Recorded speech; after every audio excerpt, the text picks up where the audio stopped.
उष्णतेपासून त्यांचा बचाव होतो, त्यांना काही त्रास पण नाही होत, खाल्लेलं पण चांगलं पचन होतं.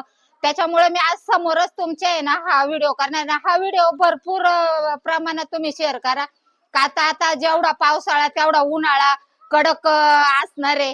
त्याच्यामुळे आपल्या कोंबड्या कशा तंदुरुस्त राहिल्या पाहिजेत, आपल्या कोंबड्याला आजार आला नाही पाहिजे, त्याच्यामुळे ही खूप महत्वाची माहिती आहे. तर त्याच्यामुळे मी काय केलेलं आहे, हे कोकम आहे ना अर्धा तास हे बघा पाण्यात भिजत घातलेलं आहे.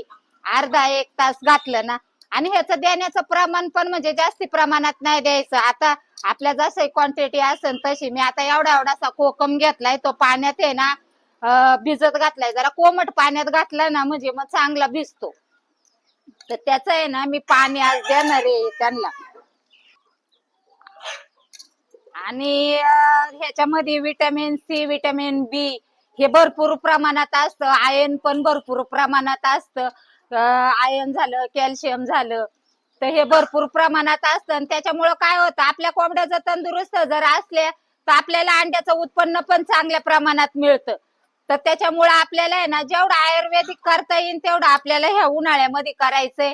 आणि मेन म्हणजे आहे ना, मी आता एक पुढचा व्हिडिओ आहे ना चिंचाचं पाणी पण देणार आहे त्यांना. आता बदलून आहे ना एक 8 दिवसातून 2 टाइम आपल्याला जे काही त्यांना थंड देता येईल तेवढं आपल्याला देत चालायचंय.